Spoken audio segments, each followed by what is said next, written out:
يا بني آدم إما يأتينكم رسل منكم يقصون عليكم آياتي فمن اتقى وأصلح فلا خوف عليهم ولا هم يحزنون والذين كذبوا بآياتنا واستكبروا عنها أولئك أصحاب النار هم فيها خالدون. أعوذ بالله من الشيطان الرجيم. بسم الله الرحمن الرحيم. الحمد لله رب العالمين والصلاة والسلام على سيد الأنبياء والمرسلين نبينا محمد وعلى آله وصحبه أجمعين ومن اتبعهم بإحسان إلى يوم الدين. قال الله جل وعلا: يا بني آدم إما يأتينكم رسل منكم يقصون عليكم آياتي فمن اتقى وأصلح فلا خوف عليهم ولا هم يحزنون. الله تنيدو يا بني آدم يا ونن بآدم عندي آية تكندري يا بني آدم يا بني آدم هونغام كو ورata ɓaawo majum feere feere bo Allah teniɗo jawni ɓiɓɓe adama haa ɗo bo ƴewnandu humdu naaba ƴewnandu ko saalino kala mo laatake ɓiɗɗo adama kam fuu amma modiɓe mbingol ɗo hertorama be yimɓe awali zaman li akhirihi daga aran jamanu ha yaago ragare muɗum fuu walakinna almaksuda man kana fi zamani sallllahu alayhi wa sallam. amma se kaka nufaɗo be ƴewnandu ndun kamɓe ɓen ɓe tawa her jamanu annabijo muhammad sallllahu alayhi wa sallam. ya bani adama ya wonon ɓiɓɓe adama ɓiɓɓe adama ɗum allah seniɗo teddini ɗum hokki ɗum ko hokkay kala moggal takle fuu. wa fi haji l aya dalilun ala umumi risalati kadi ha aya ka woodi dalila her maka dow huɓukinelal annabijo muhammad sallllahu alayhi wa sallam li anna allah khataba min ajlihi umuma bani adam ngam allah seniɗo wolwi ngam dalila mako kuɓɗum ɓiɓɓe adama fufu. ya bani adama imma ɗo o wi fihi woni her muɗum idgamu nunu in munnugo nunol in a sartiya sarɗinkewol fima heedi ma almasida ɓesdagol inma nden wigo inma ɗo a yi teddi ha wolde nden wolde arabiya nunumay ngol mutnama nder mimi man waɗi siddere ha mimi ɗo ɗum laatake imma. ya bani adama ya onon ɓiɓɓe adama imma yaati annakum to ni warani on moy garowo man rusulun nulaaɓe minkum ɓe yibgo e moɗon nulaaɓe ɓe allah seniɗo leni ha ɓiɓɓe adama kuɓɗum ɗum nder maɓɓe ɓiɓɓe adama bana maɓɓe.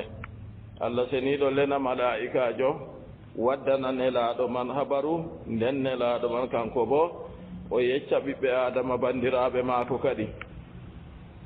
imma yaatiyannakum rusulun to ni nulaaɓe warani on minkum ɓe wiggo e moɗon yagussuna alaykum ayati ɓeɗon qissa dow moɗon ayaji am faman ittaga ko moye renti a shirka hawranago allah betana muɗum wa aslaha amalahu woni kuugal muɗum fala khawfun alayhim ɓen man kulol wala dow maɓɓe wala hum yahzanun ɓe laataki ɓe cuneteɓe fil akhirati heedi alakhira. sirku ɗum rentinama sirku mangu be pamaru fu ɓi adamajo dayto ɗum sakko sirku mangu kam sirku pamaru wurtinta diina amma sirku mangu wurtinan diina mo duumake dow sirku mangu ha o mayiri be majum aljanna harmi dow maako. jahiri aya qur'anu allah ceniɗo wi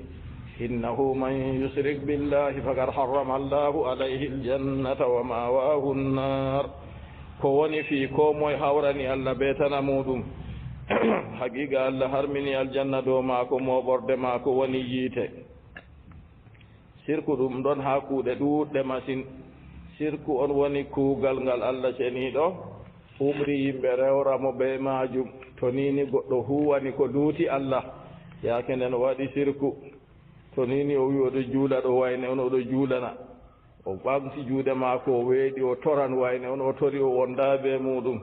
ko nandi iri kuuɗe ɗe o wari hirsugo bismi rawhani ɓe inde rawhani o hirsirta ɗum kuuɗe ɗuuɗɗe masine to nini laatake noon man o waɗata malla inde ginnawol ka jawol ya ɗarsa ɗiisu ya samsa ya ilu ya kawka ya ilu on o torata o wiya on onon annda ɗum ɗoɗo ɗo ɗum inde Allah on ɗo hawri be inde malaikajo kajajo na sirku ma wangi kadi nden kam na to sirku ɗo to ɓi adamajo duumri be majum en mbi zahiri ayaje qur'an na aya goota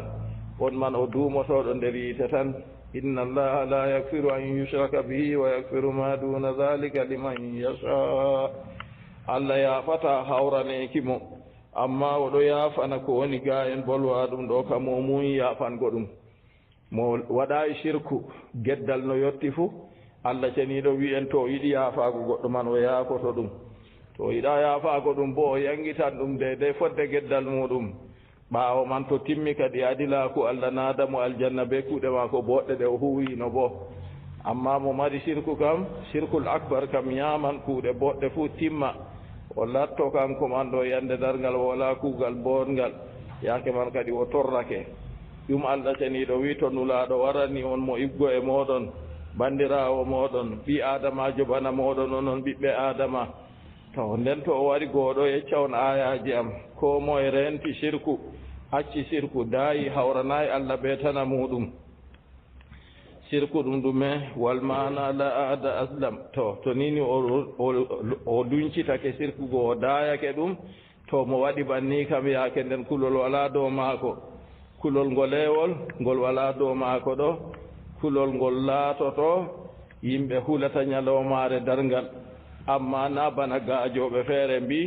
to goɗɗo imanaku muɗum wooɗi ka wala kulol wala suno wonantamo ha duniya ɓe lahira fof kayna noon ha duniyaru kam o seedata ɓe suno to hakkilama suno ma ko ɓuretema an mo imanaku ma seeɗa seeɗa ɗo nden nden kulol mako ma ɓurete an mo laatake imanaku ma seeɗa seeɗa ngam mo laati ɓuri hulgo Allah ɓuri andugo Allah kanko on jarrabaji ɓurata ɗuɗugo dow maako her duniyaru amma ɓe laati imanaku muɗum seeɗa tawan torra man pamara ha muɗum yottata bande de ɗum heɓata annabo en e ko laati bana maɓɓe to a wi goɗɗo man ɗo o sunata ha duniyaru nde Allah wi la khawfun alayhim wala hum yahzanun suno wala dow maɓɓe ɓe laataki kulol wala dow maɓɓe ɓe laataki ɓe suneteɓe to a wi ha duniyaru on a hista alaara le annabijo muhammad sallallahu alayhi wa sallam ha konude de konu waɗinogo ha uhdugo bappa maako mbarama ɗon kadi suno o sunakina nden kanko goo o elama elodu ha hoore maako accuka noon ñi'e maako ha ɗon man ɗo ha ɗum itta sulke tufimo ha gaɓɓuɗe maako ha ɗum itta ha ñi'e maako itti sababu majum na yi sunoji ka ɗuɗɗi fuɗɗirle daga aratma daga oɗon no ha makkata on o ƴewniri yimɓe goo diina gooɓe sali o dilli ha wuro wi'etego Taif o yahi o ƴewniri yimɓe ɓe diina bela o heɓan ballotoɓe mo ha o yettina dinalal Allah ceniɗo ɓe irnijo ha en maɓɓe nden waɗi ka fitgo mo be ka'e ha ƴiyam heewa ha paɗe maako o rufa o lora o waata o wi allahumma firli gawmi fa innahum la ya'lamun a anda suno ha duniyaru ka ɗon annabo en nulaaɓe ɗo sunoji ɗiɓe ngiiɗaay annabo en woɓɓe mbarama ma ngam dalila nelal goo amma hikima Allah ceniɗo mo umri haɓata be ummatore man fuu kayum kamɓe fota e mbarugo ɗum to bana annabi Zakariya annabi Yahya ɓen man ɗo ɓe mbarama ɓe kisayi ɗum andinima kadi suno ha duniyaru kam ɗon tata ƴamu kadi amma yo ha lahira on suno man ngo wonata ɗum Allah ceniɗo wi to nini nulaɗo warani on mo iggo e moɗon nden ɓe laatake nulaɓe man ɓe ɗon qista ayaji am dow moɗon ko moye renti sirku asla amala hu woni kuugal muɗum sirku ɗum se goɗɗo daayo none sirku kam mawɗum be pamarum fuu amma sirku mangu ɓuri hallugo kadi to ngam laatake sirku mangu ka wurtinan goɗɗo diina to nini goɗɗo woni amala hu kuugal muɗum kuugal bo woɗata so naato ngal laatake Allah seniiɗo sar'ingal nden o tokkiri dow banno Allah seniiɗo sar'iri go o huuri noon nden annabijo sallllahu alayhi wa sallam wangini kuugal ngal Allah sar'i go nden kanko bo o tokki bandede annabijo wangini go o huuri noon nden kuugal man ngal laatata ngal boonngal na kanko noon o waɗa huunde nde o yiɗi o wiya ɗum boɗɗum haa o rewra Allah seniiɗo on anndi ko yiɗi yimɓe rewra ɗum sababu majum waɗi o nelinelaaɓe maako wari wanginani yimɓe ko yimɓe ndewrata Allah seniiɗo bee man nden kam kuugal man haa laata boorngal ɗo se o lismo noon ɗum woni kadi ko moye reenti sirku hawranayi Allah bee sana muɗum o wooni kuugal maako bo o rewi Allah tan bee anniya bee laɓɓingo kuugal go ngal sar'angal bo ɓen kam Allah wi fala hawfun alayhim kulol wala dow maɓɓe wala hum yahzanuna ɓe laataaki ɓe suneteeɓe haa toye tafsir o men wi fil akhirati edi alakhira amma duniyaaru kam tata jamu kadi wa amma fi duniya fala yufariguhumul khawf amma ha duniyaaru kam ɓen man fuu ɓe laati renti sirku mbooni kuugal ɗo kulol seedata ɓe maɓɓe her duniyaaru walal husnu wala suno kulol ɓe suno fuu ɓe ɗo gondi ɓe majum foroy ko waɗi litadakkurihimul mawta wa ahwala al akhira kamɓe ɓe acci sirku ɓe mbooni kuuɗe maɓɓe ɗo ngam ɓe ɗo siftora waade kala yaake fuu non kuleeli alakhira ɓe ɗo siftora ɗum kala yaake fuu annabijo muhammad sallllahu alayhi wa sallam o wi aksiru zicra hadimi llazat ɗuɗɗine wolugo yeftore dakamme kayre woni waade to nini laatake aɗon siftora a maayan kala yaake fuu ɗo a annda bo nde a maayataman aw hannde aw janngo yonki wala mo anndi ɗon man ɗo goɗɗo reentoto kadi yaake nden huwugo kalluɗum reentoto sirkugo huwan kuuɗe laaɓɗe kadi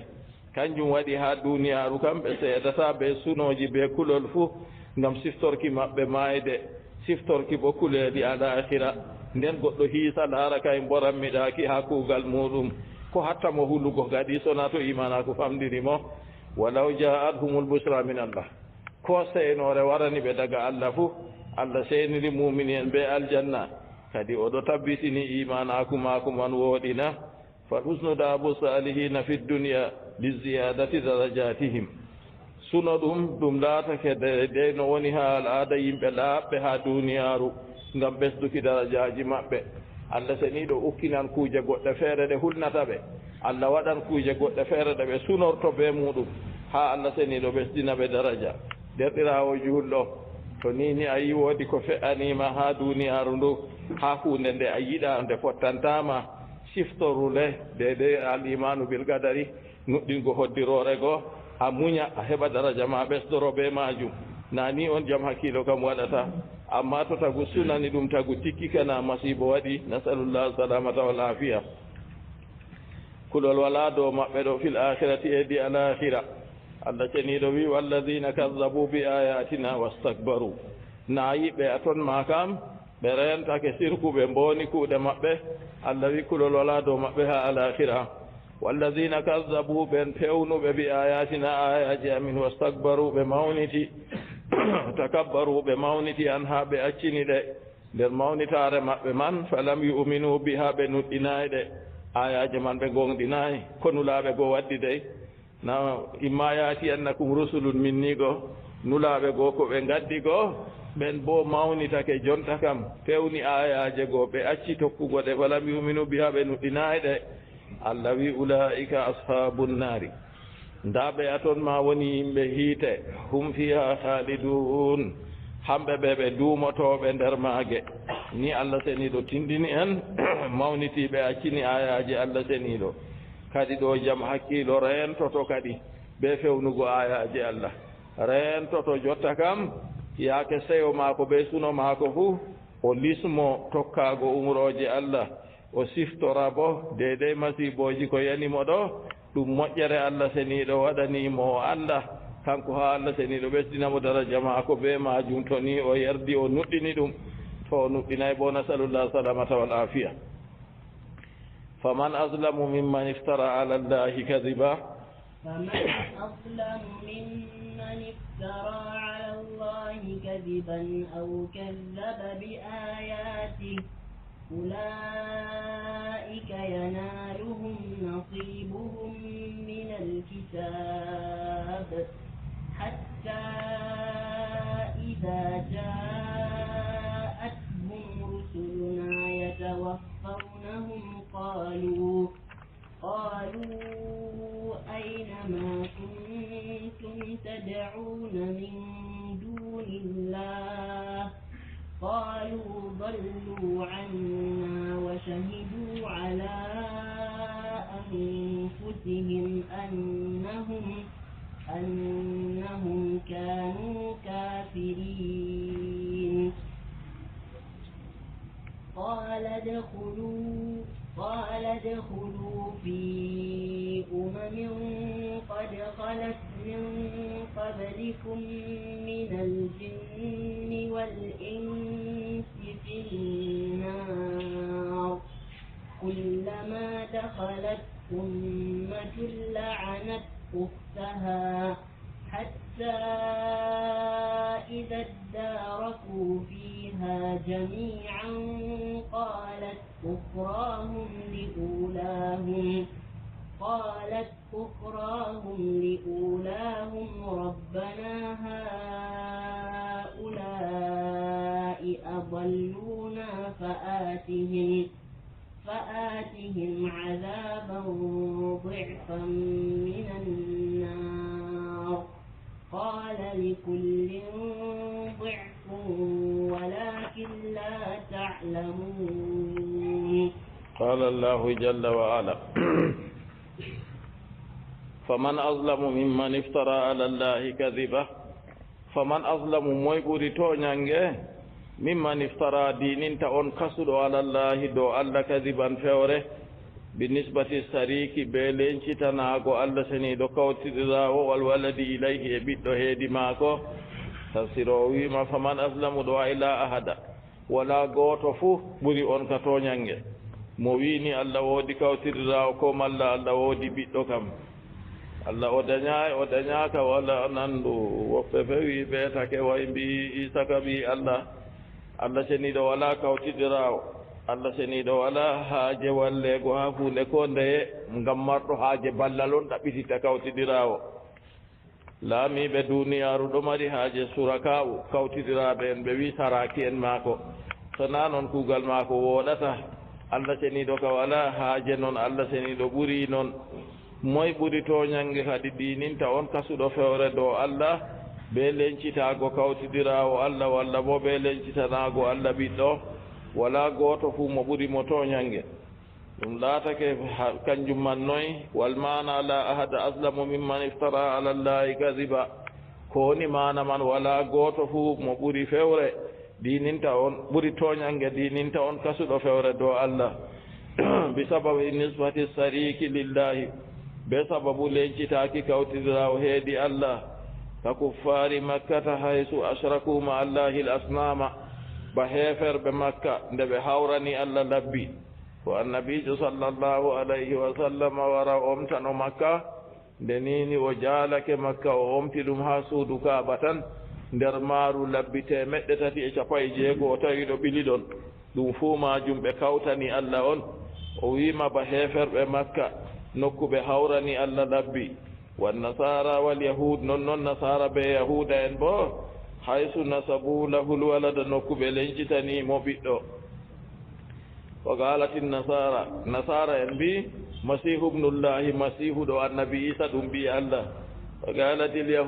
yahuda en mbi usairu ibnullahi usairu ɗum mbi Allah ɓe ɗiɗo fu ɓe pewi Allah dañayi o dañaka wala nandu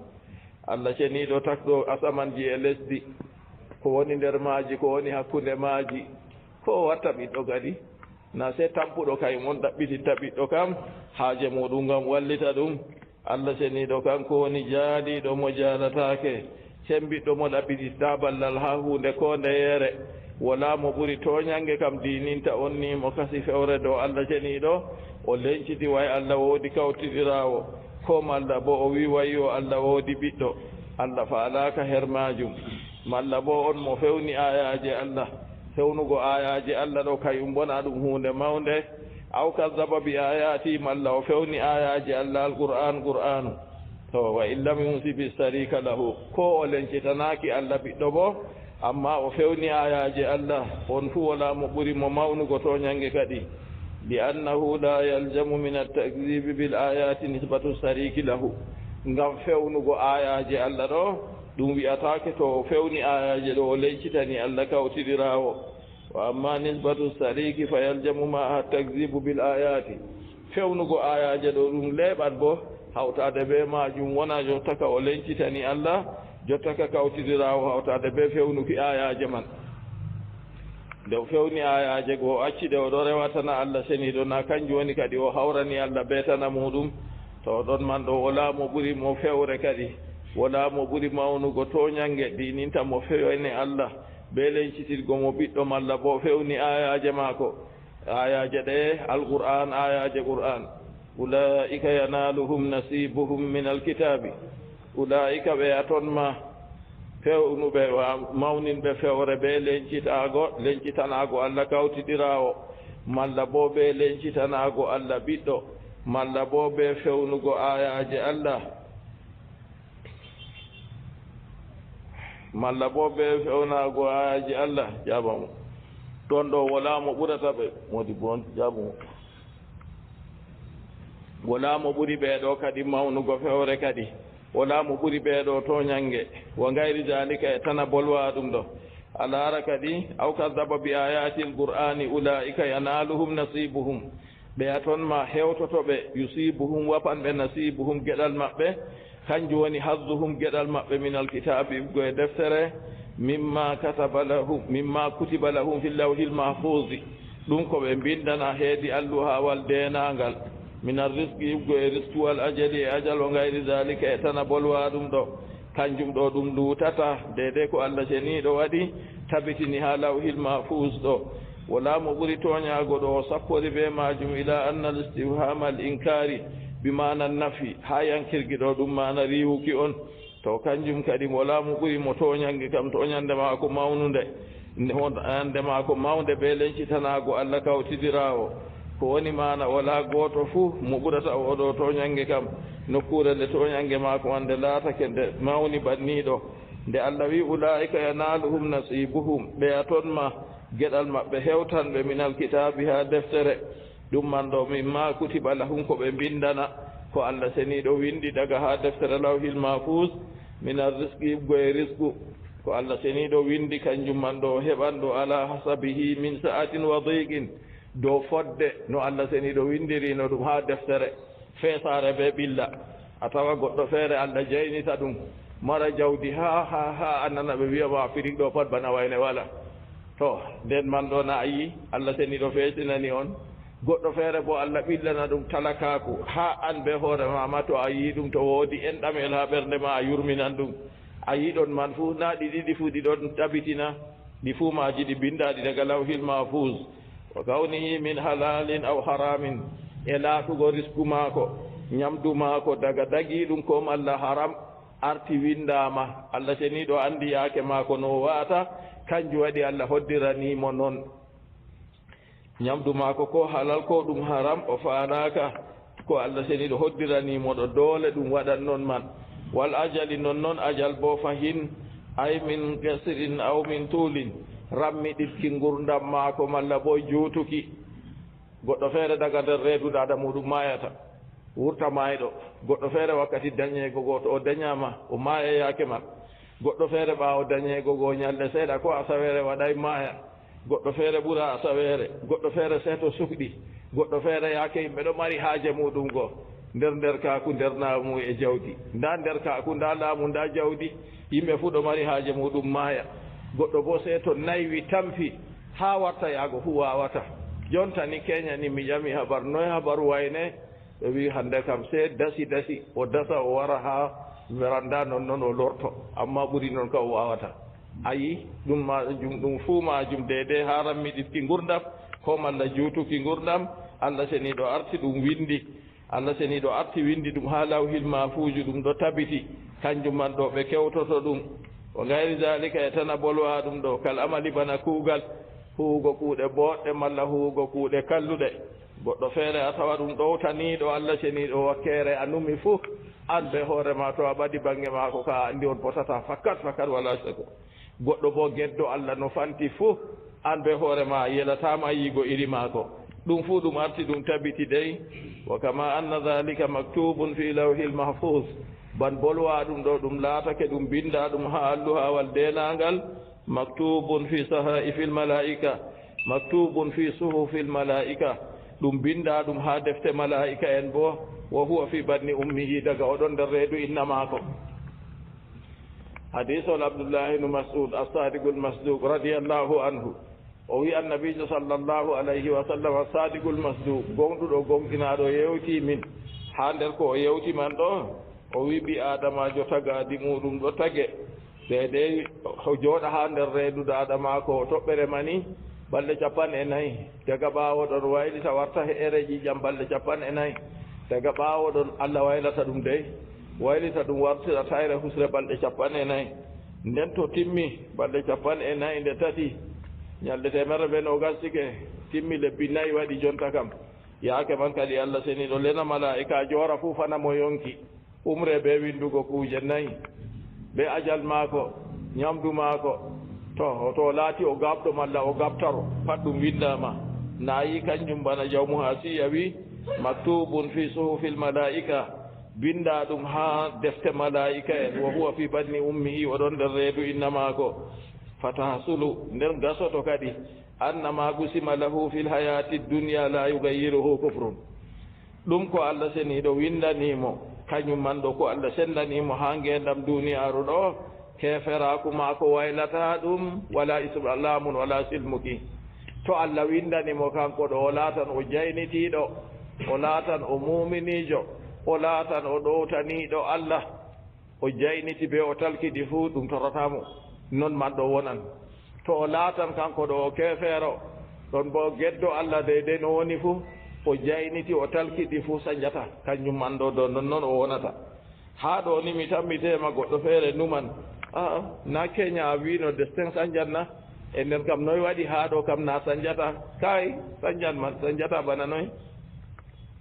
a wino bo keña ha deydey ko Allah seni ɗo windi alawhil mafuzu ɗo wala mo andi ɗum se kanko so na to yetti laylatul gadri nden Allah andinta malaika en ko waɗata hitande warande nden ha ɗo ko fayinta o wi maktubun fi suhufil malaika ɗum binda ɗum ha defte malaika en na haalaji man fe'otiri nden kam na kayɗi fe'otiray sam ko winda ha defte malaika en ɗo kam na kuje 4 kanjum won winda amma ko lutti ka ɗo ha lawhil mafuju Allah seniɗo on andi haala ajal mako kam amma na haala kuje man ɗe fuumaje ɗe bindaɗe amma kuje 4 ɗen kam hadisol abdoullahi ibnu mas'ud waddani en annabijo sallllahu alayhi wa sallam wi to ni tagdi mako timmi lebbi 4 ɗo o fufante yonki nden Allah umra malaikajo goo windugo risku maako windugo ko heɓata be ko heɓata mo windugo ajal maako o gaɓɗonam Allah o gaɓtaro to ɗin on windama ɗo ka ɗon tabiti ha defte malaika en non deydey ko heɓata man kañum bo ɗo tabiti ha defte malaika en amma ajal maako nde o mayata kañum kam seeto hitande man yetti Allah seni ɗo yecci malaika en yo ɗiɗo ɗi fuumaji ɗi tabiti kanjum Allah seniɗo wi ɓe a toon ma ɓe laati pewni ayaji Allah ɓe laati no ɓe ɓuri toñago goo ɓe ɓewni ayaji Allah ɓe hawrani Allah ɓe tana mum ɓe lencitanimo ɓiɗɗo goo ulaika yanaluhum nasibuhum ɓe a toon ma hewtan ɓe yusibuhum nasibuhum geɗal maɓɓe wafanɓe hazzuhum geɗal maɓɓe minal kitabi ibgo e deftere mimma kutiba lahum ibgo e ɗum ko windanaɓe fi lawhil mafusi alluwawal denangal minal riski ibgo e risku ko heɓata o ñaama ko o yarata ko o marata ɗum fuu majum ɗum binda ɗum tabiti daga oɗon nder reedude adamako wal ajali nonnoon ajal ɗo bo geɓe ɗiɗi banno en mbi Allah ceniɗo on andi ajal man ɗo ha ngale on deydey ngendam ma ko haaɗata kanjum kam Allah seniɗo hertorama andal man to o ɗowtaniɗo Allah ngendam mako goo juuta to na noon bo ngendam mako goo haaɗa ha ajal dammugal o seedata noon wa gayri dalika e tana bolwa ɗum ɗo ha kuuɗe maako ɗe o huwata hatta ida ja'athum rusuluna ɓe ceedata ɓana nini ha to malaika en garani ɓe ay al malaikatu malaika en ida ja'athum rusuluna to nulaɓe amin waraniɓe nulaaɓe ɗo na nulaaɓe yimɓe ɓe lenaano her maɓɓe anndinta ɓe diina goo dey tafsir o men wi nulaaɓe man haa ɗo ɗo al malaikatu ngam ko waɗi o tafsirigol malaika en boo o wi haa to nulaaɓe amin warani ɓe yatawaffawna ɓe maynanɓe to hollima ɗo ka ɗum malaika en kadi to malaika en man ɗo ɗum ɓe o wiyata malaika en qila innahu azrailu wa awanu wiyama ɗum azrailu be balloɓe ɗum to nini mbi adamajo wari maygo ɗo malaikajo azrailu waran amma inde ma ko wari ha qur'anu kam malakul mawti qul yatawaffakum malakul mawti alladi wukkila bikum to nden wari inde azrail ɓe wi to be balloɓe mo ɓe waran kamɓe man li gabdi arwahihim ngam tamduki yonki maako ngam tamduki yonki maɓɓe kamɓe man wa qila innahum malaikatul azab konngol feere wi hamɓe ɗo ɗum malaika en ɓe yangata on malaika en yangata bo en jangino ko heɗe ko saali no ɓe hoyirta ɓi adamajo nonnoon hoyirta yonki ɓi adamajo ɗo wara ha ɓawoɗon tammi wargo inchallah noon malaika en ɓe hinna e ɗum ɗo geɓe ɗiɗi on to ɓi adamajo wari maygo ɗo malaika en man ɓe jippoto amma malakul mawti ka ɗo wondi ɓe maɓɓe ɓe fuu malakul mawti ka kanko on allah seeɗiɗo hokki bawɗe dow losugo yonki wurtina heedi ɓanndu ndun kofcufel to ngel famɗiri ni kangel fuu yande ngel watata waɗan hunde man mawna to yiɗi yotta ñiwa be ma findare muɗum yande watata waɗan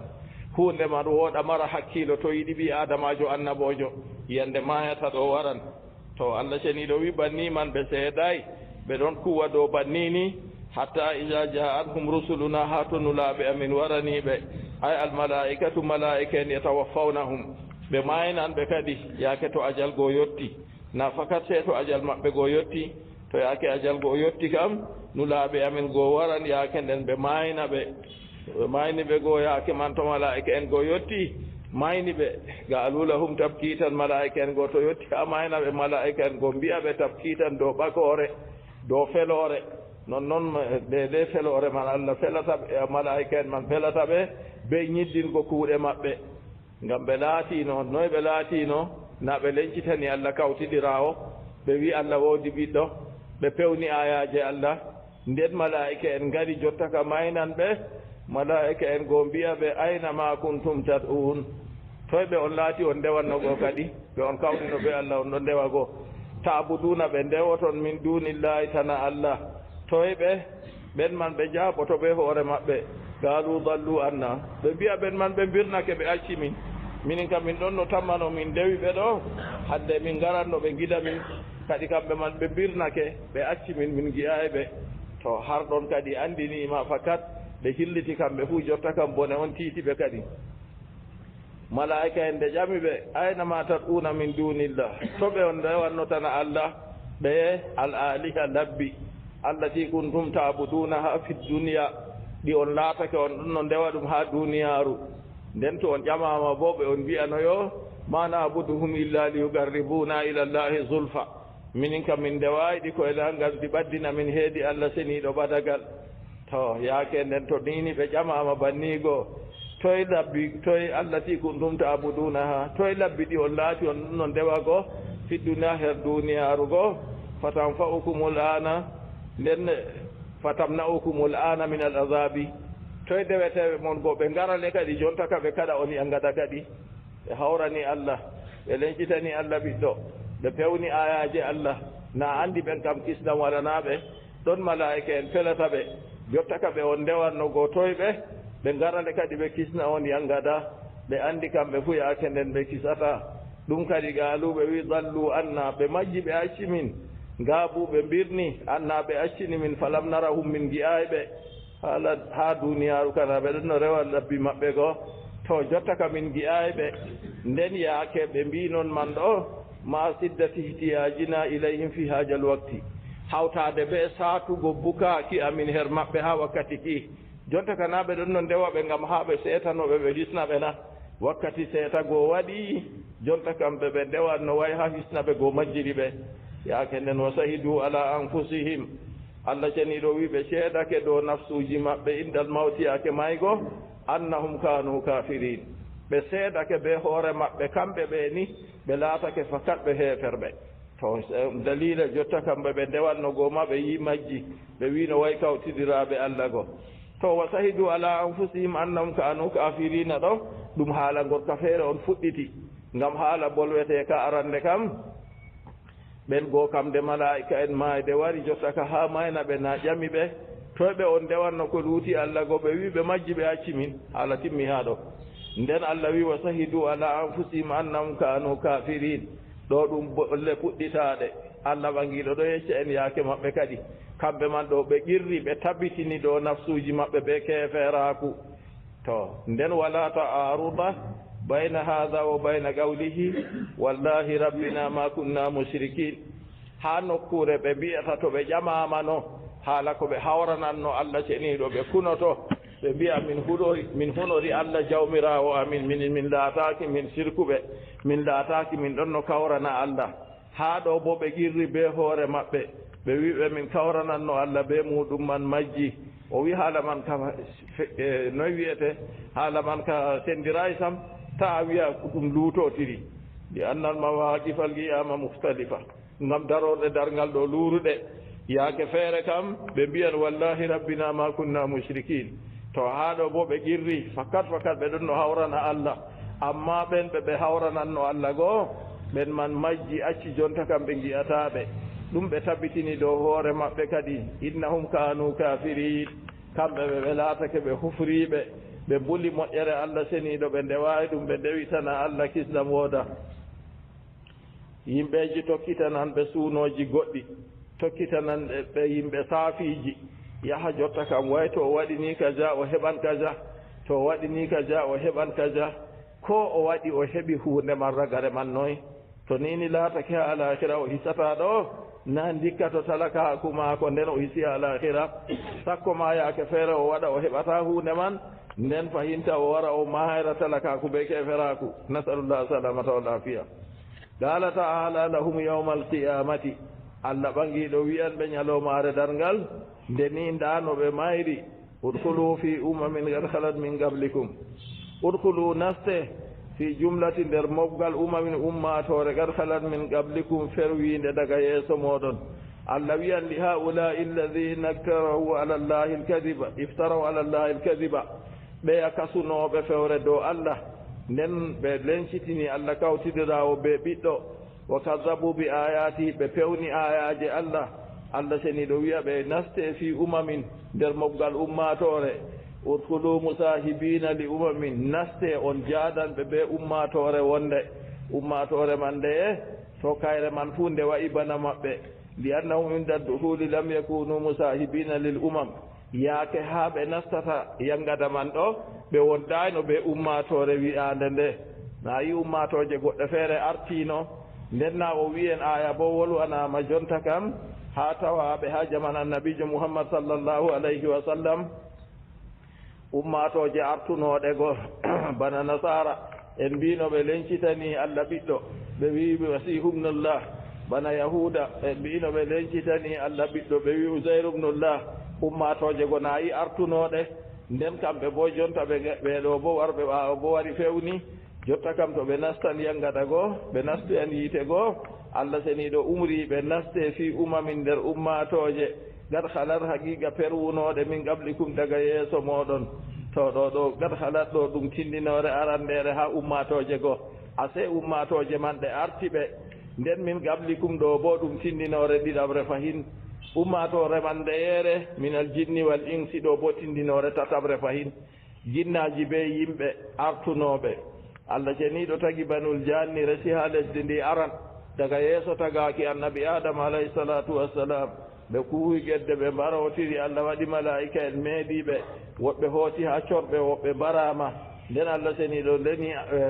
tagi annabi adama alayhi salatu wassalam jippinimo ha lesdi ndi waɗimo halifajo o kalfotoɗo lesdi ndi waɗimo o nulaɗo ha ɓiɓɓe maako nden men goo bo wari ɓawo ɗon nder maɓɓe kadi woɓɓe feere wari hufrani Allah ceniɗo woɓɓe feere wari tokkitani konnguɗi ɓeyago yo nden kam onon bo naste ha nder ummatoje saalinoɗe goo ɓe lencitanino Allah ɓiɗɗo ɓe lencitanino Allah kawtidirawo ɓe pewnino ayaje Allah onon bo nde on wari on pewni kadi urkulu naste kadi fi umamin nder ummatoje bayɗe bana yeru moɗon kar halat haqiqa nde ferwi nde saalino min qablikum daga yeeso moɗon ummatoje man minal jinni wal insi yibgo e ginni be yimɓe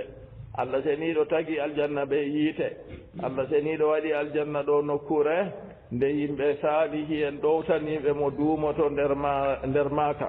o waɗi yiite bo nder nema nder laamu o waɗi yiite bo ha yimɓe ɓe yeddimo ɓe hufranimo mayri ke feraku sirku duumoto nder muɗum nder yangada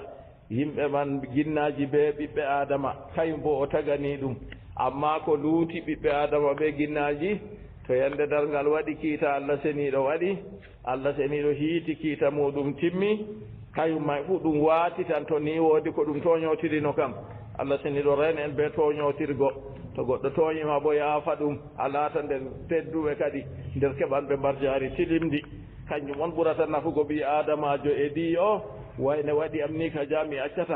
accata ko waɗanoy se min yaadaɓe ma ko hamin jaadata fu accu useni derɗirawo julɗo yande dargal ɗo wara dey nasalullah salamata wal afiya yo ɗon man ɗo laatake Allah seniɗo wi naate kadi nder ummatoje ferwinode daga yeeso moɗon ummatore man nde yeere minal jinni wal insi kamɓe woni ginni be yimɓe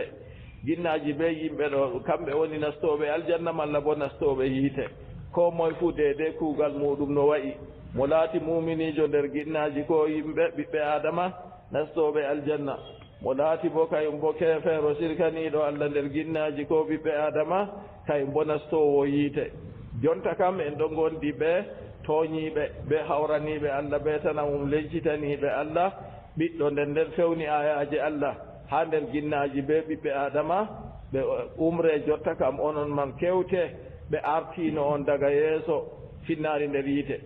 to mutaalligun bi urhulu ɓe kalimawlo wino urhulu nastego toye ɓe nastoto ha ɓe nastata man woni yiite almouradu biha daral igabi bi jamii tabagatiha ko woni muuño be yiite man ɗo ɗum saare yangada on saare yangada nder yiite man be darajaji maage feere feere joweeɗiɗi escalier ji feere feere ha yiite joweeɗiɗi kala nokkure fuu be noon e yangadaji muɗum a andi bo daraja ɓurduka leesugo premier escalier wakkare les kam ɗum woni yiite nge naafiki en gonata her muɗum innal munafiqina fi darakil asfali min annari hollima ginnaji be yimɓe fuu ɓe nastoto jotta kam nder yiite go ngam jonta en ɗon no ha pellel hufruɓe lencitaniɓe Allah ko wala her muɗum fewnuɓe ayaji Allah ha ginnaji be yimɓe naste kadi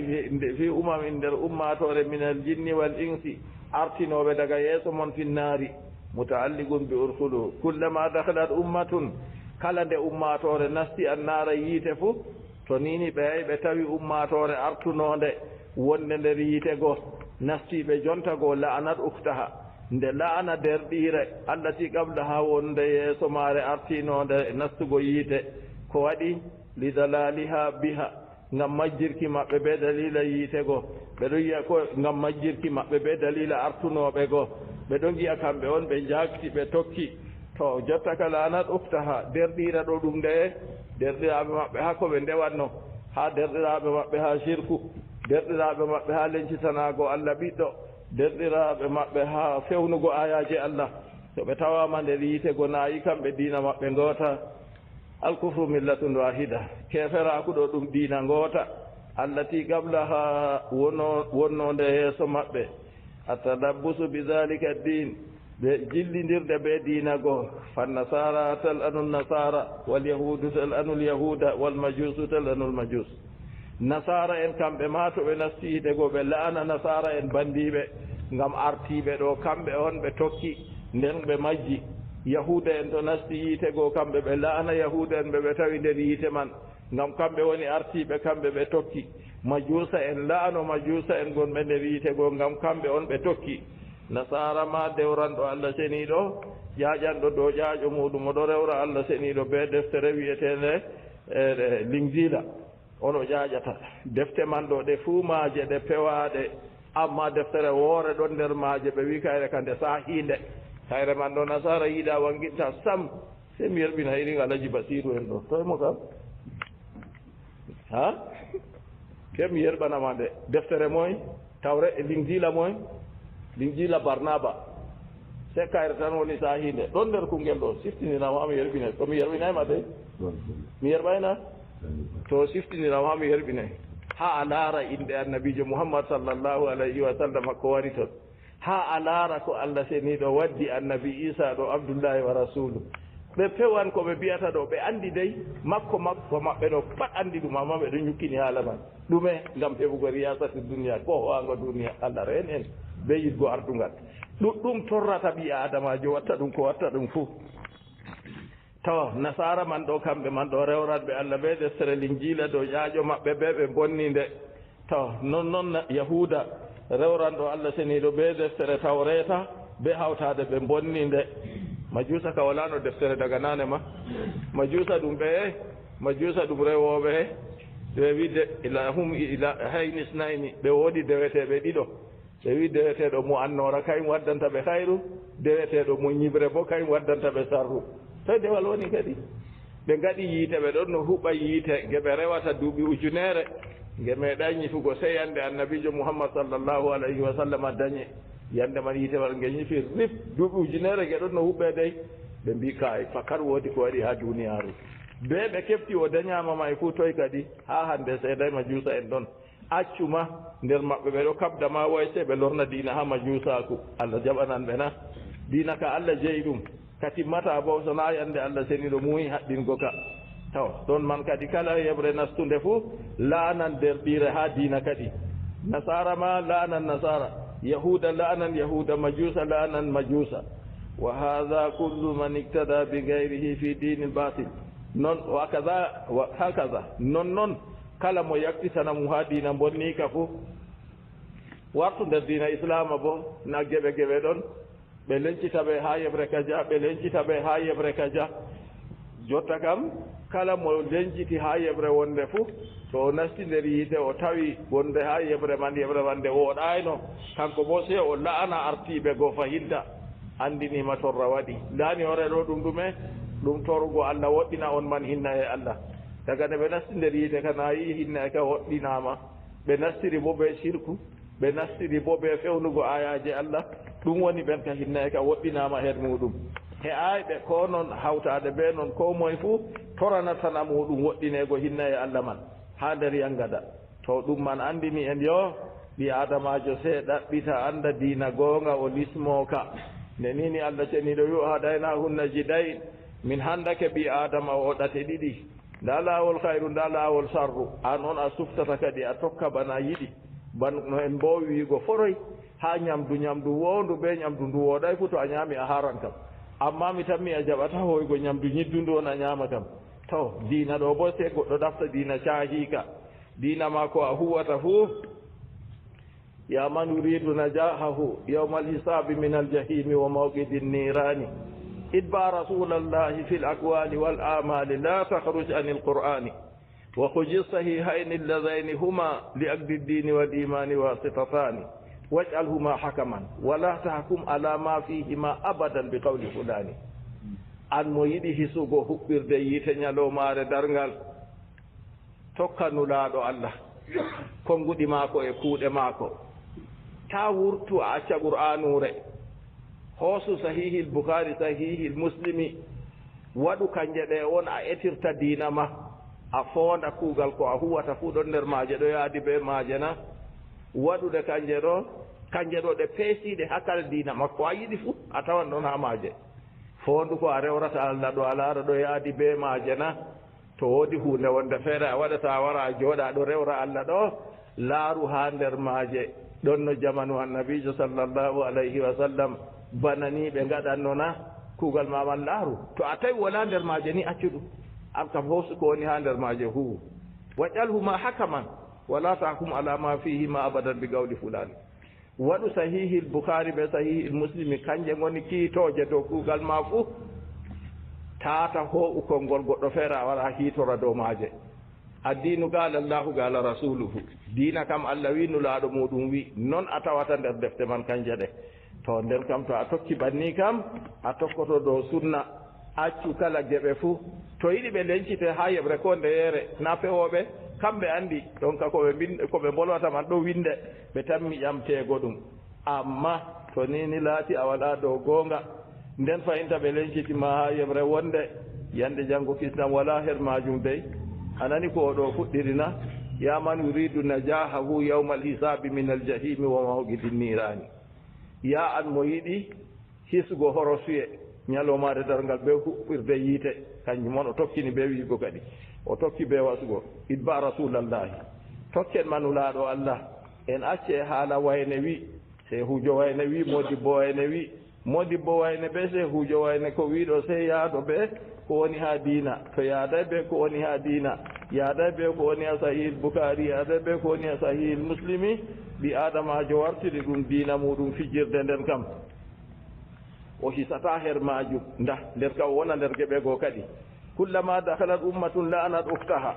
kala nde yeɓre nasti fu nde laana derɗire ha diina goo ha to nasti yiite goo o laanoɓe e artunoɓe mo ha yeɓre man to ni allah seniɗo yecci en kullama dakhalat ummatun la'anat uktaha to ɗon man ɗo en yi ko tafsir o waddi allati qabla ha wonde yeeso maare li dalali ha biha ngam majjirgo maare be ndeɗo man yahuda nasara en man ɓe majjiri ɓe yahude nasara en artuɓe yahuda en majjiri ɓe yahuda en artuɓe majusa en majjiri ɓe yahude majusa en artuɓe war nder ummatore nde bo a tawa ha geɓe geɓe ɗo yeɓre kadiare majjiri ɓe yeɓre artunde seedaka banni man ɗo ɗum ɗo sogga ɗum ɗo dilla ni ha yottugo yande kiita man to waɗi ban allah seniɗo wi en ɗo to lattake ɗon man ɗo kala yeɓre fuu laanan yeɓre wonde yeeso muɗum hatta ijaddaraku fiha jami'an ha koni ɓe kewtotiri geɓe goɗe fuu maje ɗe nastake nder yiite goɗe fufu galat ukrahum li ulahum nden ragareje mare wo humul adba'u kamɓe on tokkiɓe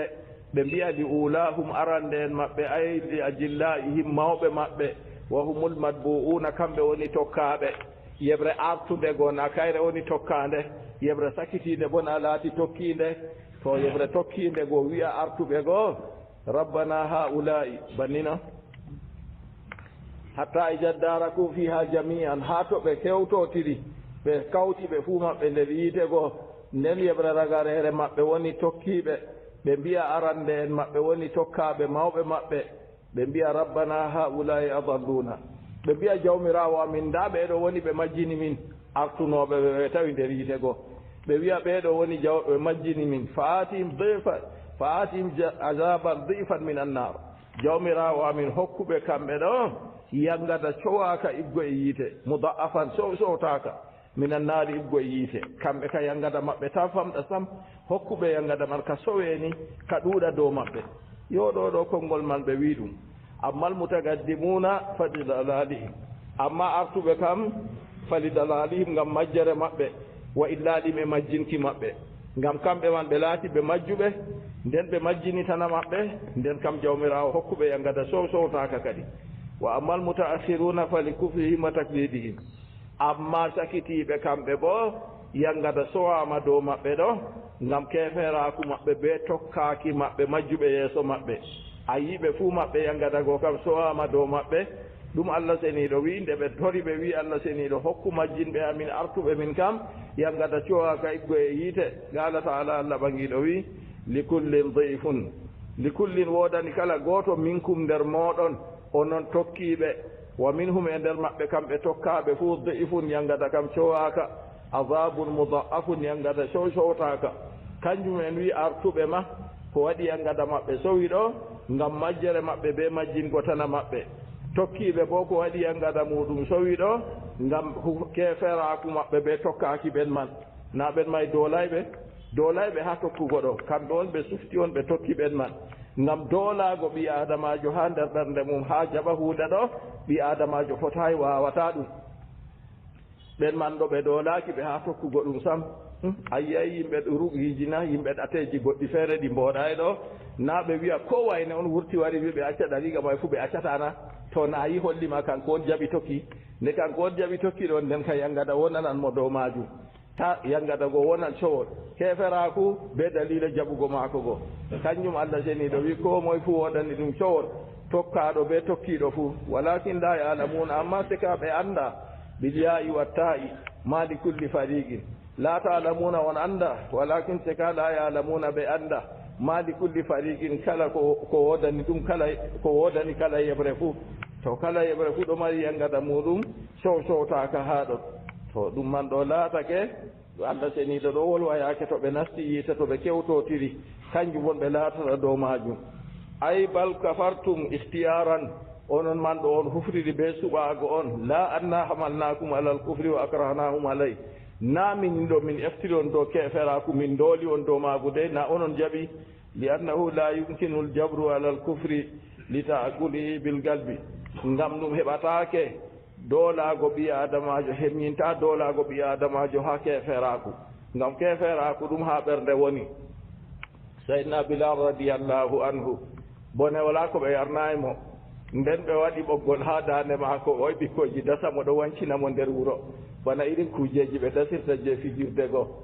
bilali yima o wiya wa kayfa akhafu arfalan sigara fa arda bi gayri dinillahi dina noy mi hulirta ɓikkon pamaron kon nden mi yerta ko luuti dina Allah dina nayi dina ɗo nder ɓernde woni mo mari mo Umayya yangitamo wiya seedata miɗo yangitamo banni sona to a hufrani Muhammad nden ha noon man ɗo Bilali jaaba wiya lakal jismu alladi mullikta minni walillahi sarairu wal uqulu an ka wodanima ɓanndu ndu a marna heedi am amma cuuɗi ɗum am be hakkilo am kam je Allah on Allah tan mi rewata na yi ala nabka on ɗo ɓernde ɗo goɗɗo fotayi doolugo goɗɗo ha dow ɓernde maako hufra ko malla dow ɓernde maako nuɗɗina kayum ka sey Allah ceniɗo mari bawɗe man kanjum kadi jotta kam ɓen goo ɓe yankiri jotta kam ɓe habdi ɓe wi'atana ɓeeɗo nde nini majjini ɓe kam sey Allah sowna ɓe yangada maɓɓe Allah wiyata kayi on pat on woodi yangada kam cowi walakin la yalamuna amma sika ɓe anda wa qalat ulahum li ukhrahum nder ragare en maɓɓe ulahum arande en maɓɓe woni tokkaɓe ɓe mbino li ukhrahum ragare en maɓɓe woni tokkiɓe fama kana lakum alayna min fadlin olon ɗo walana on ɓural dow amin ko irin ɗume li annakum lam takfuru bi sababina ngam on hufroraki be sababu amin fa nahnu wa antum sawa minin be moɗon fu en potan onon on yiɗi hufri min doolay on dow majum sam qala ta'ala lahum Allah ɓangiɗo wiɓe fazuqul azaba bima kuntum taksibun fazuqu mette kadi no noon sike al azaba yangada bima kuntum taksibuna be ko on laati on ɗo paggita nde onon cuɓi on tokki on huuri noon jonta ka on heɓani yangada kadi bi sababi kasbikum min al kufri wal mukhalafa be sababu faggititki moɗon keferaku be sababu luutuki moɗon on tokki ko nafsuji mon jiɗi yo noon ɗon